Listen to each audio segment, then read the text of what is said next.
В Уфе проходит первая олимпиада по слушанию музыки «Камертон». Ребята от 8 до 9 лет будут соревноваться в знаниях разных композиторов и музыкальных инструментов, отталкиваясь только от звучания разных мелодий, а также решать музыкальные ребусы.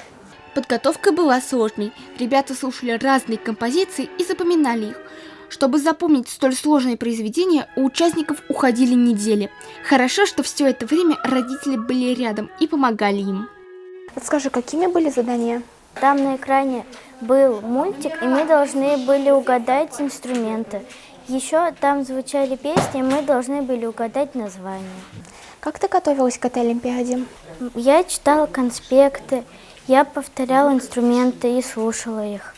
Помимо запоминания мелодий, участники слушали и просто музыкальные инструменты, отличая их по звучанию. На конкурсе инструментов же участники отличали по детским советским мультикам. Почему ты участвуешь в этой олимпиаде? Мне нравится музыка, ну и вообще я хочу в олимпиадах участвовать. Выбрать победителя среди стольких участников было непросто.